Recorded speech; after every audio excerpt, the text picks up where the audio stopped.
장면인데요. 글자가 조금 잘 보이네요.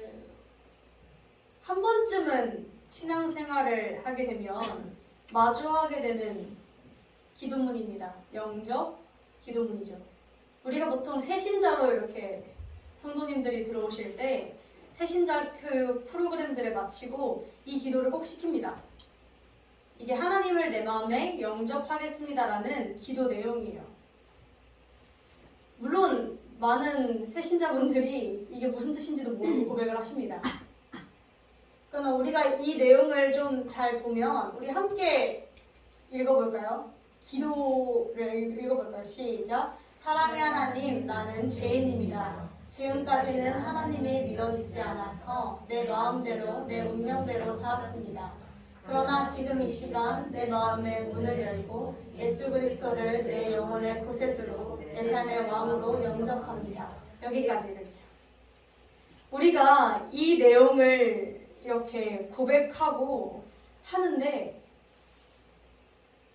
한 가지 질문 드리고 싶은 것은 정말 우리는 나의 왕을 예수 그리스도로 영접한 채로 살아가고 있습니까? 이것은 굉장히 중요한 문제예요. 신앙의 가장 기본이 됐고 또 신앙의 가장 중심이 되는 문제인데 우리가 사실 이 부분에 대해서 굉장히 쉽게 생각하고 넘기고 맞아, 나 예수 믿어, 나 예수 왕으로 영접해 라고 생각한다는 것이죠. 믿음의 문제는 사실 창세기 때부터 지금까지 쭉 선악과의 문제가 현재 진행형으로 이어져 오고 있습니다.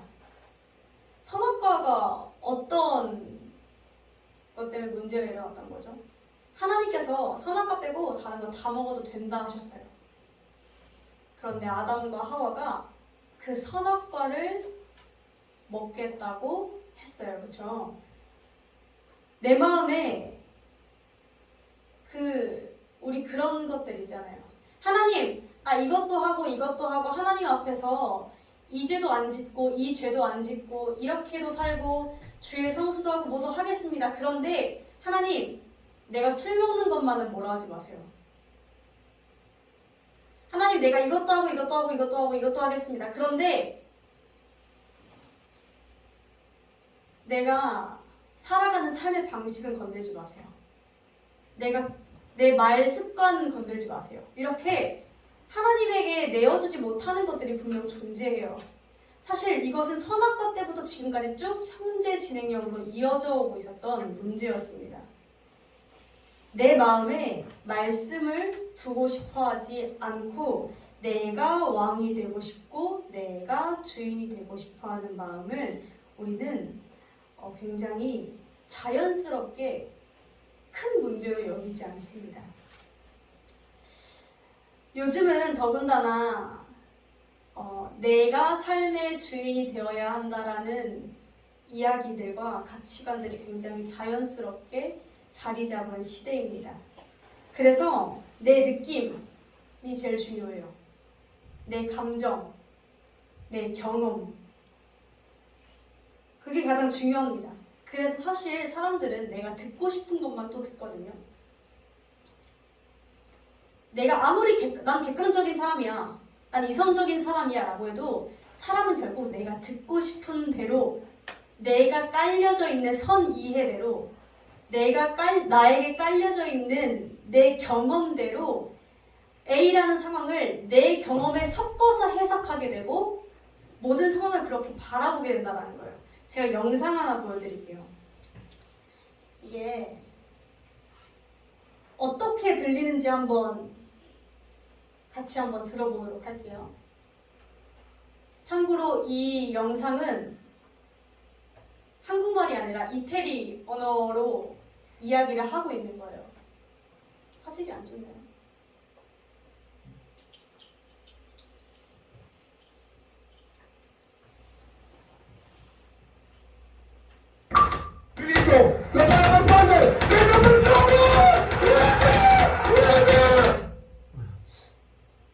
너무 지지거리가 심한데.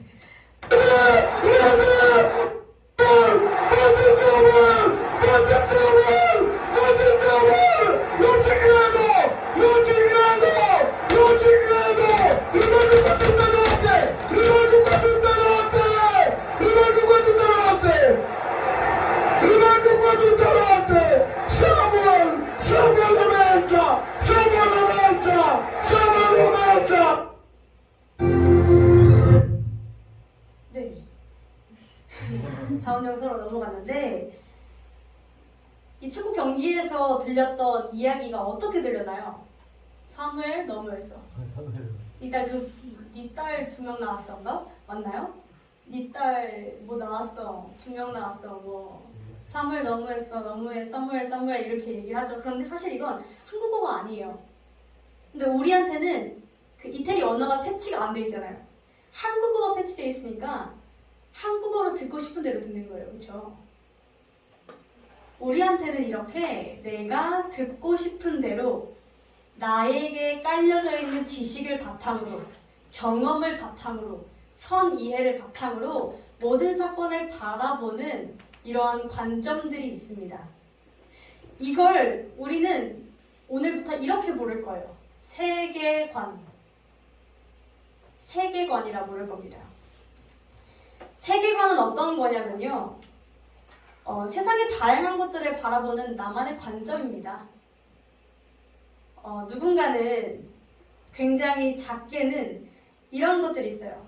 나는 아무 생각 없이 살아 라는 사람들도 다 저마다의 생각이 있고 관점이 있는데 사람을 만날 때 같이 일하는 동료를 만날 때 배우자를 정할 때 친구를 사귈 때 여러 가지 것들에 있어서 우리는 우리의 가치관을 내세웁니다.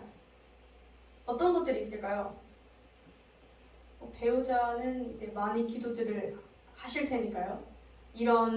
저는 내 성향은 이렇기 때문에 이런 사람의 배우자, 이런 성격의 소유자, 같이 일하는 동료는 조금 싸가지가 없더라도 그래도 좀 일을 빠릿빠릿하게 하는 사람. 아니다, 나는 사람 중심적인 사람이기 때문에 일은 조금 못할지언정 좀 더 나와의 관계를 중요시하는, 관계가 좀 잘 흘러가는 그런 사람.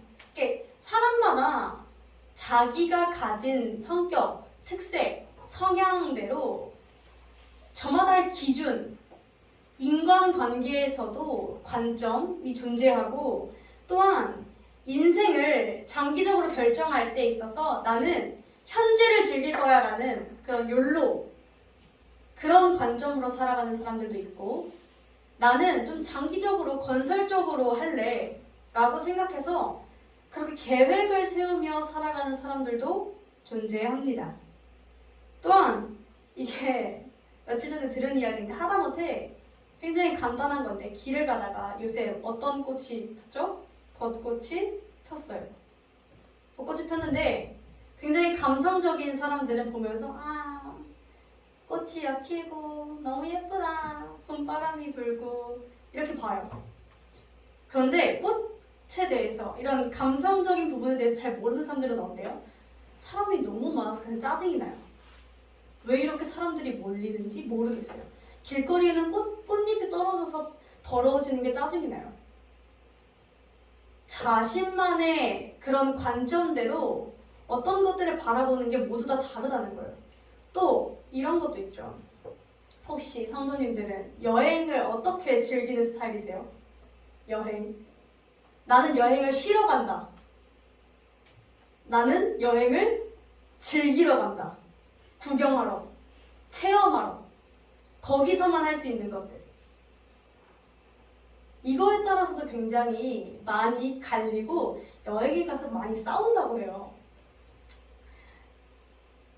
누군가는 휴양지 가서까지 그래 좀 쉬러 가는 거지 편하게 늦게 일어나서 뭐 하고 하는, 제가 그래요. 제가 그런 타입인데 또 어떤 부류의 여행을 알차게 보내야지 라고 생각하는 사람들은 우리 병윤선 선생님 같은 분인데 아침부터 계획을 짝짝짝짝짝짝짝 짜요. 여기 갔다 여기 갔다 여기 갔다 여기 갔다 굉장히 알차게 보내는 스타일이더라고요. 여행을 바라보는 데 있어도 관점이 달라요. 나는 나에게 있어서 중요한 게 다르단 말이에요, 분명. 근데 제가 왜 갑자기 이렇게 이런 난데없이 세계관 이야기를 하냐면, 사실 이 세계관이라는 건 우리에게 있어서 안경과도 같습니다. 그래서 우리는 내가 만약에 노란 안경을 쓰고 있으면, 노란 선글라스 쓰고 있으면 모든 세상을 노란색을 껴서 보게 됩니다. 그렇겠죠? 또 내가 검정 선글라스를 쓰고 있다면 검정 선글라스대로 검정을 투영해서 살짝 어둡게 세상을 볼 것입니다. 이처럼 내가 가지고 있는 관점, 경험, 가치관, 세계관으로 우리는 세상의 다양한 것들을 해석합니다. 가정을 바라볼 때도, 직장에서도, 학교에서도, 인간관계에서도, 일에 대한 부분도, 돈에 대한 부분도, 이 모든 것들을 내가 가지고 있는 기준에 따라 목표를 만들고 행동하고 말하면서 삶을 살아간다는 것이죠. 그리고 이 세계관은 굉장히 기독교인들에게 중요한 이유가 신앙과 직결된다는 것에 있어서 굉장히 중요합니다. 왜냐하면 신앙은, 믿음은 이 주일 예배 10시 반부터 오늘 2시 반까지죠. 2시 반까지의 그 한 5시간의 시간만이 신앙이 아니라, 신앙은 매 순간이 삶 그 자체이기 때문입니다. 오늘은 이런 관점에서 좀 이야기를 나눠보고자 하는데요. 오늘 본문을 살펴보게 되면 누가 등장하죠? 오늘 본문에 입다가 등장합니다. 혹시 입다를 알고 계신 분이 계실까요? 입다가 약간 키워드가 있어요. 서원으로 유명합니다.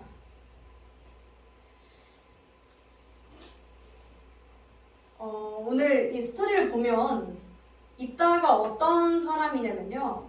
입다는 사사시대의 지도자였습니다. 사사시대라는 게, 사사가 선생님인데 이제 그냥 이스라엘 그 당시에 군사적, 정치적 또는 종교적 지도자였다라는 거예요. 입다가 그런 사람이었어요.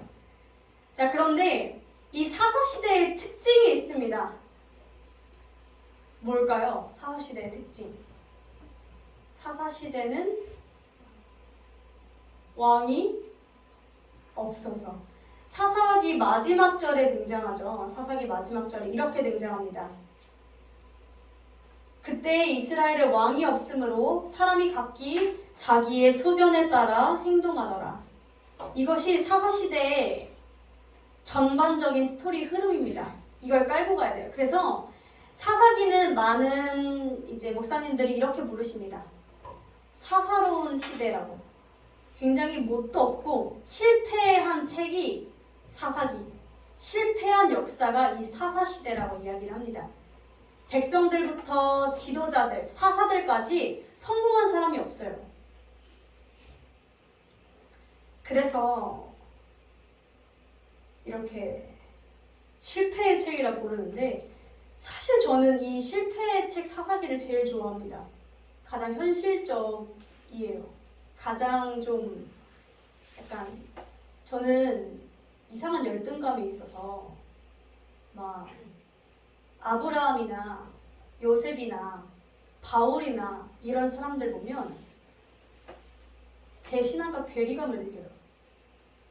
성도님들은 안 그러시나요? 저는 그래요. 그래서 약간 그 사람들 훔쳐내는 거 좋아해요. 저만 그런가 봐요. 그럴 수 있죠.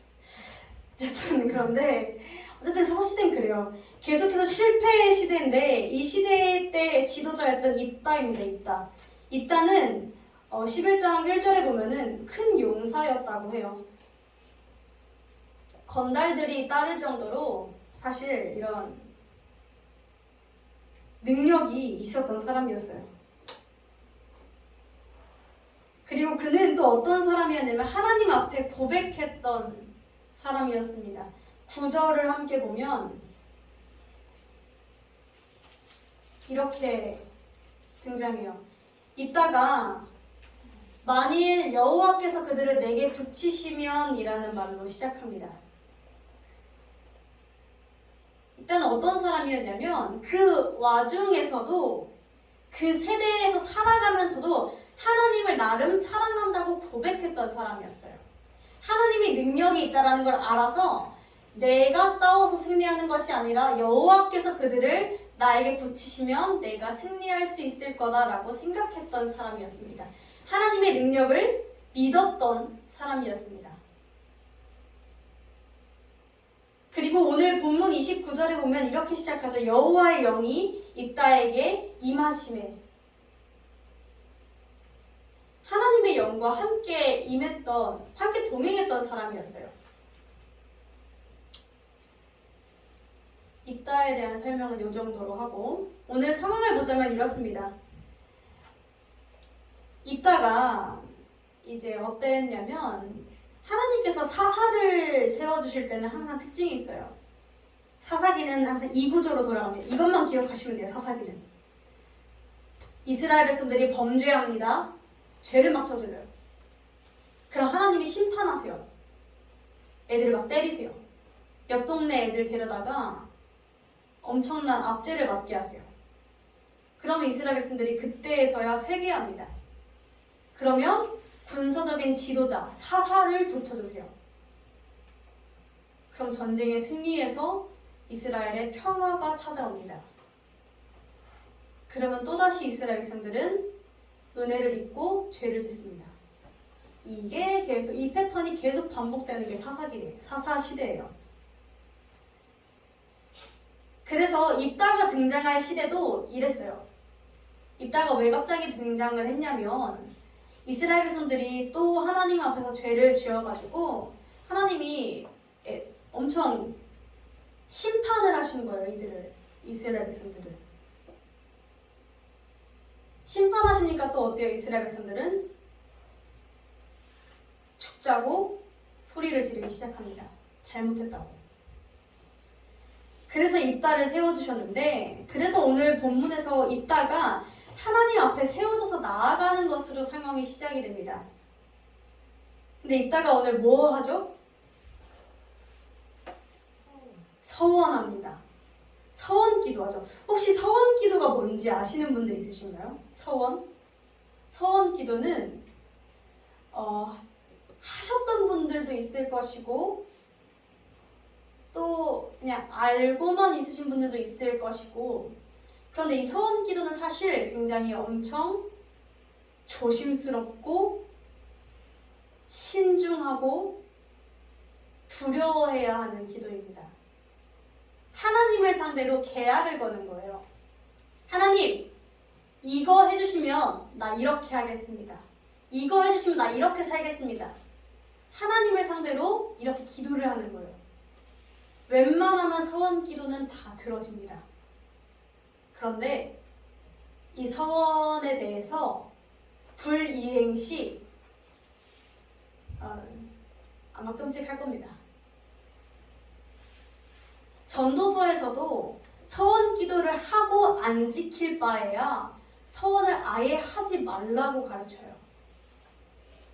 그만큼 서원 기도는 굉장히 중요하고 또 신중해야 하는, 반드시 지켜야만 하는 그런 기도예요. 함부로 하시면 안 돼요. 저도 어렸을 때 서원 기도를 한번 뱉었다가 제가 어렸을 때 어떤 서원 기도를 뱉었냐면 기도인지 이야기인지 목사 되겠다고 했어요. 제가 어렸을 때 나는 할머니 같은 목사가 될 거예요. 뭐 5살 때인가 6살 때인가 제가 그 얘기를 뭣도 모르고 제정신이 아닌데 그 얘기를 했어요. 그래서 여기까지 왔어요. 지금. 그런데 이 서원 기도를 입다가 어떤 서원 기도를 했냐면 우리 31절을 함께 읽어볼까요? 시작. 내가 암몬 자손에게서 내 집 문에서 나와서 내가 그를 번제로 드리겠나이다 하니라. 아멘. 뭐래요? 얘 지금? 입다 뭐래요 지금? 번제를 드리겠대요. 그러니까 전쟁에서 승리하게 해주세요. 그러면 내가 전쟁 끝나고 집으로 돌아올 때 나를 가장 먼저 받아주는, 반겨주는, 환영해주는 사람을 번제로 드리겠습니다. 여기서 그를이라고 했던 거 보면은 사람을 가리키는 거예요. 사람. 뭘 말하는 거예요? 인신제사 드리겠습니다 라고 얘기한 거예요. 근데 그래서 어쨌거나 실제로 하나님께서 전쟁을 승리하게 해주셨어요. 근데 문제는 뭐예요? 집으로 돌아왔는데 34절에 누가 나와요? 딸이 나왔어요. 무남동녀 외동딸. 이게 제가 외동으로 태어났다 보니 아마 만약 이제 제가 입다의 딸 같은 상황이었으면 저희 아버지는 저를 뒤로 그냥 도망치셨을 거예요. 제가 아는 저희 아버지는 그래요. 아마 억장이 무너졌겠죠. 하나밖에 없는 내 자식을 내가 내 입으로 뱉은 이 서원 기도 때문에 번제로 드린다라는 건 번제물로 드린다라는 건요. 죽여서 안에 있는 그런 장기들을 다 꺼내고 불살라서 하나님께 드리는 거예요. 번제물이 그래요. 이거를 딸을 이렇게 하겠다고 얘기를 해버린 거예요. 하나밖에 없는 딸을. 근데 이게 딸 입장에서도 이게 쉽지가 않아요. 그렇죠? 아무리 아빠라지만 자기가 뭔데 자기가 뭔데라고 할 수는 없겠지만 아무리 그래도 아빠라고 해도 내 목숨을 서원을 할 거면 자기를 걸던가 남은 아니지만서도 스스로는 아니니까요. 그래서 오늘 본문에 보면 입다가 이를 보고 자기 옷을 찢으면서 내 딸이여 너는 나를 참담하게 하는 자요 괴롭게 하는 자 중에 하나로다 라고 막 부르짖습니다. 이해가 안 돼요. 자기가 말해놓고 왜 딸이 자기를 참담하게 하는 건지 잘 모르겠는데 어쨌거나 그의 처참한 심경이 드러나는 구절이죠. 그는 절망하게 됩니다. 그러나 그는 하나님께 내세웠던 서원을 어길 수 없었고 그의 딸을 39절 자기가 서원한 대로 딸에게 행하니 번제물로 드렸습니다. 우리는 이 본문을 종종 어떻게 해석하냐면요. 서원의 중요성으로 생각합니다. 물론 그렇게 볼 수 있습니다. 서원을 절대로 어겨서는 안 된다. 그러나 오늘은 우리가 서원을 지키고 말고 이전에 이 지키고 말고 이야기는 잠깐 덮어두고 이 질문을 먼저 던져보자는 거예요. 어떤 질문이냐면 오늘 하나님께서는 입다가 전쟁에 이기면 나를 가장 먼저 맞이해주는 사람을 번제물로 바치겠습니다 해서 딸을 번제물로 서원대로 바친 이 상황을 기쁘게 여기셨을까요? 하나님은 어떠셨을 것 같아요? 우리가 하나님은 아니지만 입다는 이 서원을 하고 행하는 것이 하나님을 기쁘게 하는 거라고 생각한 것 같아요. 그쵸? 우리는 어떤가요? 우리는 뭔가 좀 깨름직하지 않나요? 그쵸? 뭔가 좀 깨름직해요. 서원을 할 거면 그렇잖아요. 다현 성도님. 예를 들어서 다현 성도님 아버지가 절대 그러실 일이 없지만 서원 기도를 하셨는데 만약에 예를 들어 사업이 잘 되면 내 딸을 바치겠습니다. 이게 약간 다현 성도 입장에서 화날 것 같지 않아요? 가만히 있는 나를 갑자기 왜? 뭐라는 거야? 이럴 것 같지 않아요? 그럴 거예요. 그렇다면 하나님은 어떨까요? 하나님은 레위기 20장 2절에 이렇게 말씀하세요. 너는 이스라엘 자손에게 이르라. 그가 이스라엘 자손이든지 이스라엘을 거류하는 거류민이든지 그의 자식을 몰렉에게 주면 반드시 죽이되. 하나님께서는 인신제사를 싫어하십니다. 자식을 제물로 바치는 것을 강하게 처벌하라고 하셨어요. 근데 입다는 왜? 하나님이 싫어하시는 것을 굳이 서원으로 왜 뱉었을까요? 보통 계약을 걸면 상대방이 혹할 만한 계약을 걸어야 되잖아요. 그렇죠? 근데 왜 하나님이 싫어한다라고 레위기에 써놓은 왜 그랬을까요? 물론 우리는 레위기를 잘 안 읽어요. 그렇죠? 레위기 읽으시는 분들 있으세요? 레위기 슬쩍 건너뛰지 않으세요? 약간? 근데 이 당시에는 레위기가 창세기, 출애굽기, 레위기, 민수기, 신명기 중에 레위기가 가장 중요했어요. 왜? 이 당시에는 가운데 있는 모세오경이잖아요. 그렇죠? 이 중에 가운데 있는 게 가장 중요한 책이에요. 제일 중요해서 가운데 놓은 거예요. 그래서 모를 리가 없어요. 이스라엘 백성들이. 왜 그랬을까요? 그 이유는 이 당시 이스라엘에 퍼져 있었던 우상 숭배 문화가 그랬기 때문이었어요. 그러니까 우리가 아는 이 몰렉, 여기서 말하는 몰렉 있죠? 이 몰렉이 암몬 사람들이 믿었던 신이에요. 그리고 우리가 아는 우상 누구 있죠? 바알. 바알도 다 특징이 있는데 얘네들이 자신의 자식을 불태워 죽이면, 다시 말해 인신 제사를 하면 신이 기뻐하기 때문에 나에게 복을 준다 라는 이 가치관, 이 문화가 이스라엘과 이방 민족들에게 퍼져 있었다라는 거예요. 그래서 입다뿐만 아니라 옆 동네 집도 다 그래요. 옆 집도 그래요. 자식들 하나씩은 다 바쳤어요. 몰렉에게, 바알에게. 바알은 풍요의 신이에요. 그래서 자식을 바치면, 사실 우리 한국에서도 있었죠. 예전, 우리 지금 한국 말고요. 예전 시대로 가면은 이런 샤머니즘에 한창 들끓던 시대에 사람을 제사로 바치는 일, 사람을 제물로 바치면 신이 좋아할 거야, 복을 내릴 거야 라고 하는 그런 가치관, 문화가 자연스러웠어요. 지금에서야 상상할 수도 없는 이야기지만,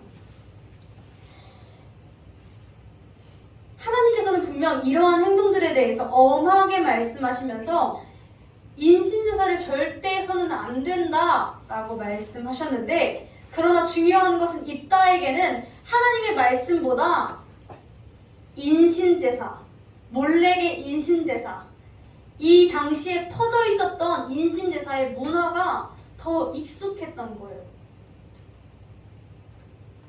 입다가 어렸을 때부터 겪어왔던 일들이에요. 자연스럽게 신들은 자식 바치는 걸 좋아해 라고 보고 듣고 경험했어요. 너무나 자연스럽게 깔려왔었더라는 거죠. 더군다나 사사기 10장 6절에 보면은 이스라엘 자손들이 바알과 모압의 신, 암몬 신을 섬기고 하나님을 섬기지 않았던 때였기 때문에, 그쵸? 아람의 신들과 바알들과 아스타롯과 시돈과 모압의 신, 암몬 자손의 신, 이게 몰렉이에요. 블레셋 사람들의 신들을 섬기고, 여기가 그 아세라, 여호와를 버려 그를 섬기지 않아서 이들은 레위기의 말씀이 더 익숙하다기보다 세상에 돌아가는 그 문화, 인신제사 문화가 더 익숙했어요.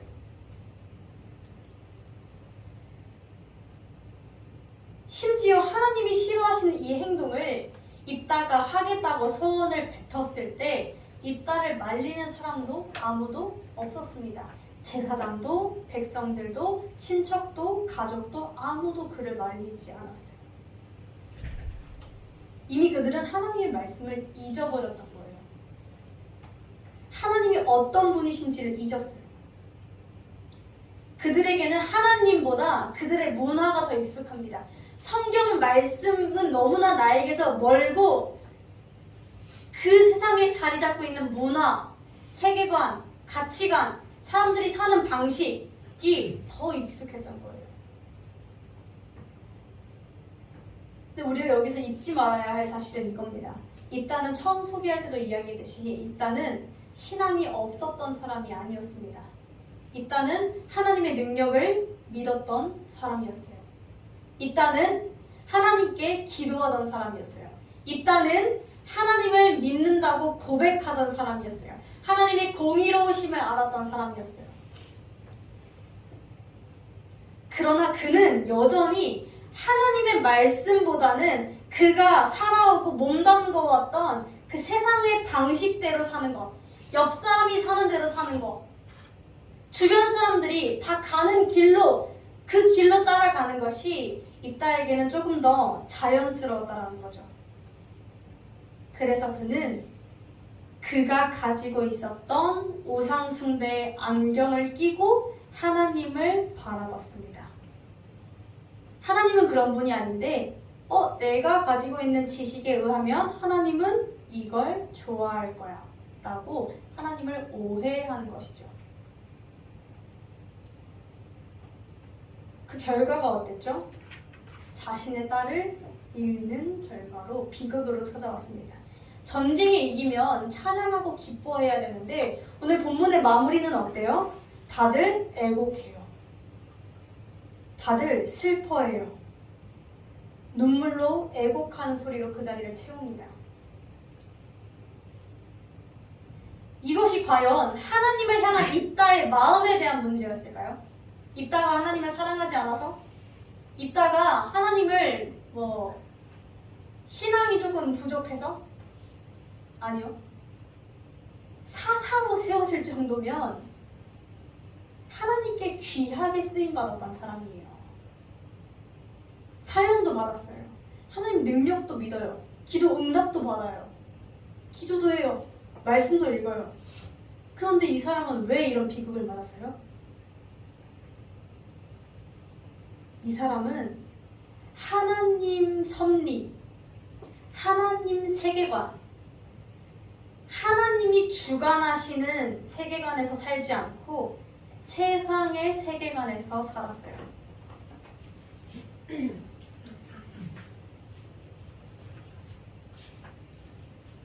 세상의 문화와 방식, 자신이 커오면서 봐왔던 익숙한 관점대로 행동했다는 거죠. 그것이 그를 비극으로 이끌었습니다. 고린도 교회 이야기가 있어요. 고린도 전후서가 왜 쓰였는지 아세요?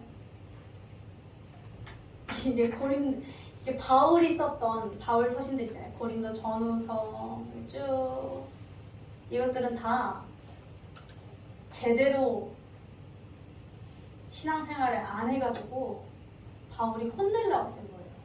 갈라디아서도 그렇고. 고린도 교회는 바울이 개척하고 가장 오래 사역했던 교회예요. 근데 이렇게 애정도 엄청났겠죠? 애정을 엄청 가지고 그 교회에 몸담궜다가 이제 다른 데도 교회를 세워야 되니까 떠났어요. 근데 이 바울이 항상 가기 전에 가르쳤던 게 그거예요. 진리가 너희를 자유롭게 하리라. 예수 그리스도가 너희를 자유롭게 하리라. 예수 그리스도를 믿으면 모든 죄에서 해방되게 된다. 이걸 얘기했어요. 근데 딱 바울이 떠나자마자 그 고린도 교회 사람들이 그걸 어떻게 해석하냐면요. 그래? 그럼 나 죄지어도 정죄 받는 게 아니겠네? 난 자유의 몸이잖아. 진리가 난 예수님 믿으니까. 난 예수님 믿어. 그러니까 술 좀 마시는 게 뭐 어때서? 나 믿어.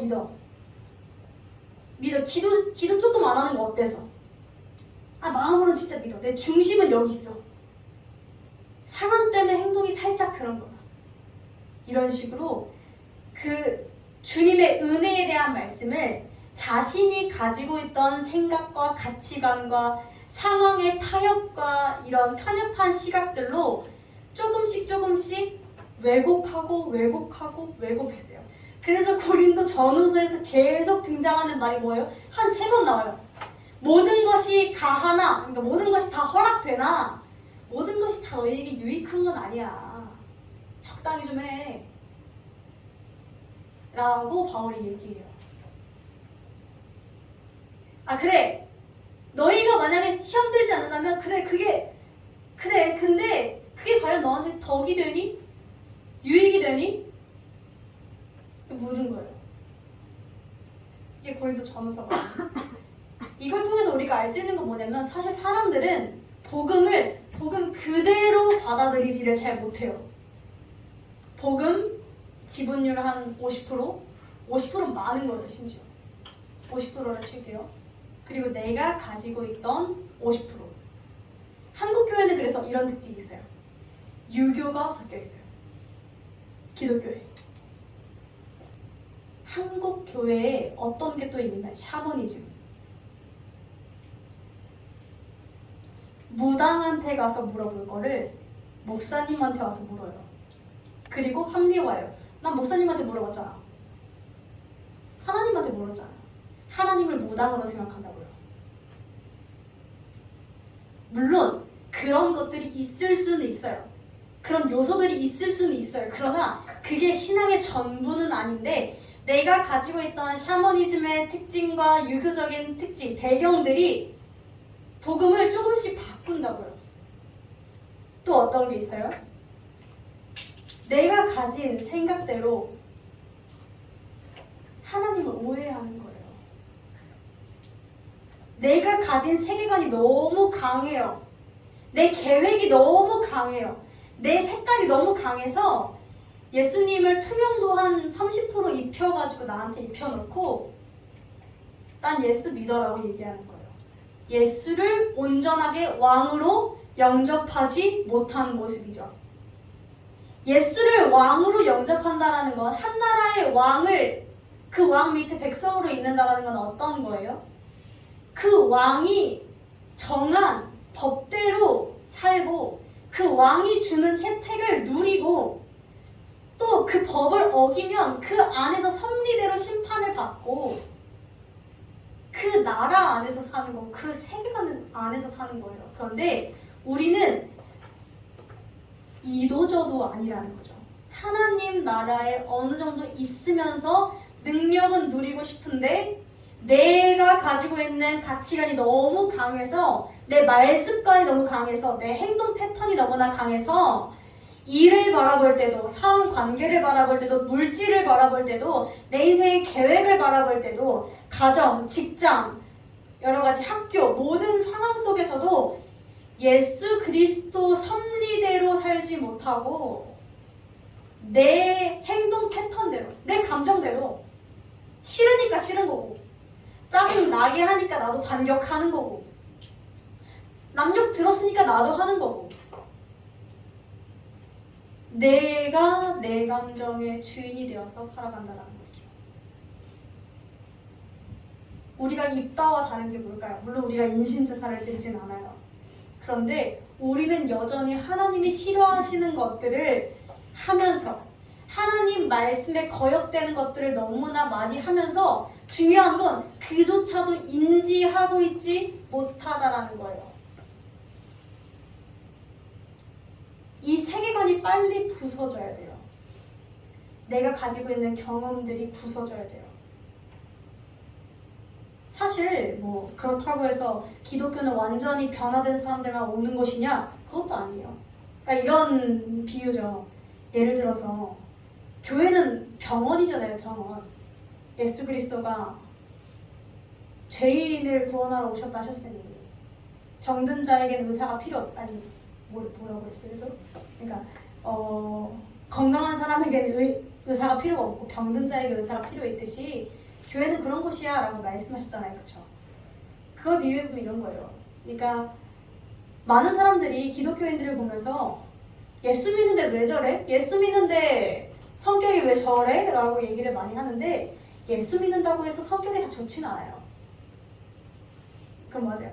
하나님의 영이 충만한 사람들인데 신경질적인 사람들이 되게 많아요. 왜? 그건 잘 모르겠어요.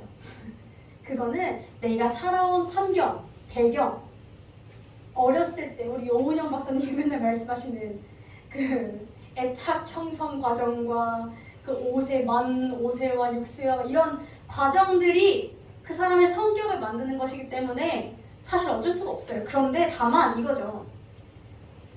병원에 자주 가지 않는 사람보다 병원에 자주 들락날락거리는 사람들이 더 많이 아프잖아요. 그렇지 않나요? 그러니까 사실 우리가 제일 아픈 사람들인 거예요. 그런데 그럼에도 불구하고 우리가 교회에 다니면서도 예수를 믿으면서도 매주 이렇게 어쨌거나 시간을 투자하는 거잖아요. 그렇죠? 바쁜 시간 쪼개서 시간을 투자하면서도 우리가 제대로 된 예수를 만나지 못하고 있는 이유는 내가 가진 세계관들이 너무나 강해서 이것들이 부서져야 하나님 내가 못하는 놈이었습니다. 내가 뭐 안 되네요 라고 얘기를 하기라도 할 텐데 나는 이미 내 방식대로 잘 살고 있거든요. 그래서 하나님께 고백할 필요가 없는 거예요. 하나님과 제대로 된 소통을 할 필요가 없고 교회에 와서 예수를 만날 필요가 없는 거예요. 우리는 굉장히 이것이 중요한, 이것을 반드시 고민해봐야 돼. 나는 지금 하나님의 세계관 안에서 사는가? 많은 분들이 그런 이야기를 해요. 여전히 사실 우리는 굉장히 다양한 문화들이 있고요. 다양한 죄악, 타락, 유혹, 가치관 굉장히 뒤엉킨 세상에서 살아갑니다. 더군다나 요즘은 더 그래요. 그렇죠? 누군가는 돈이 최고라 말하고 누군가는 인생을 즐기라 말하고 누군가는 아무 신이나 잘 믿기만 하면 된다 얘기하고 누군가는 이기적으로 살라 하고 누군가는 내 사람만 잘 챙기라 하고 그러니까 다 각자 그런 가치관, 인생을 살아가는 가치관들이 있다는 거예요. 그런데 우리는 그 속에서 우리는 가장 먼저 복음을 깔아놓고 복음에 맞는 것들로 내 인생을 쌓아 올려나가야 한다는 거죠. 가장 기초석이 복음이 되어야 된다는 거예요.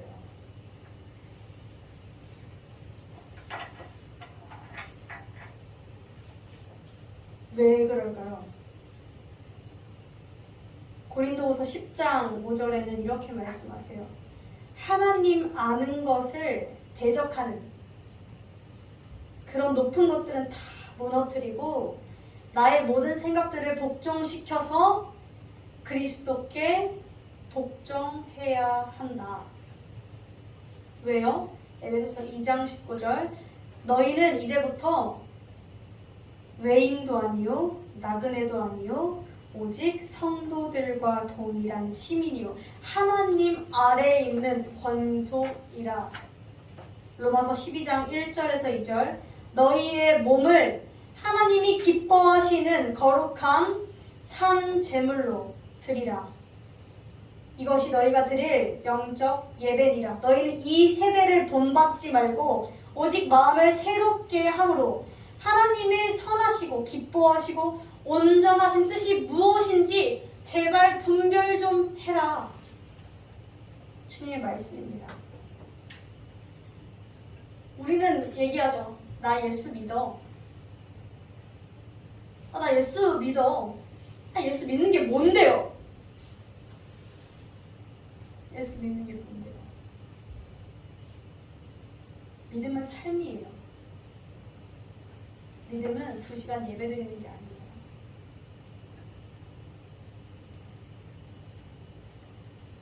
제가 한참 그런 얘기를 많이 했어요. 우선순위 1순위를 하나님께 드려야 된다. 근데 이게 아니라는 걸 알았어요. 하나님을 1순위로 두는 게 아니라 하나님 세계관 안에서 살면서 그 안에 부합하는 것들로 순위를 매겨나가는 거였어요. 그러면 내가 밥을 먹든 잠을 자든 하나님 세계관 안에서 살아가게 돼요. 하나님을 1순위로만 이렇게 두고 사실 이게 아다르고 어다르고 약간 그런 느낌인데 1순위로만 두게 되면 우리가 이렇게 돼요. 우리가 자주 하는 실수가 뭐죠? 하나님 앞에 기도해요. 그렇죠? 기도 너무 귀한 거예요. 기도하는데 근데 저 문 나가고 딱 나가면 하나님이 뭔지 까먹어요. 내 삶을 하나님이 좋아하시는 대로 살아야 된다는 생각 자체가 없어요. 근데 나는 어쨌거나 오늘 하루 2시간을 드렸잖아요. 소중한 24시간 중에 2시간을 하나님을 1순위로 뒀어요. 그럼 땡이에요. 아니요. 그 2시간의 동기를 부여받아서 남은 22시간을 하나님과 동행하면서 매 순간 영적인 삶의 예배를 드려야 된다는 거예요. 어려운가요? 하나님을 사랑하면 어렵지 않아요.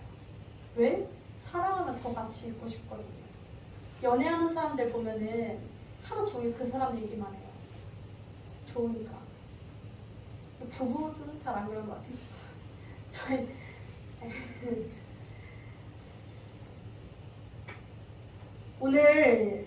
우리는 오늘로써 종려주일을 맞이했어요.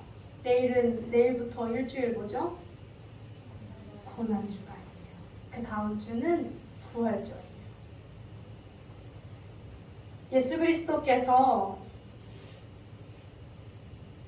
십자가에 죽으시기 일주일 전에 예루살렘 성에 들어오신 걸 종려주일이라고 기념합니다. 예수님은 이 당시에 십자가 지실 생각에 온갖 근심과 걱정과 고뇌를 하고 계셨는데 이스라엘 백성들은 종려나무 가지 뭐 이런 거 하나님께 흔들면서 좋아했어요. 예수님은 아마 속으로 욕했을지도 몰라요. 그렇지 않나요? 나 죽으러 가는데 뭘 한다고 저기서 좋다고 웃고 있냐. 이게 왜 그러냐면 예수님과 이스라엘 사람들의 관점 차이예요. 예수님은 십자가 지시는 게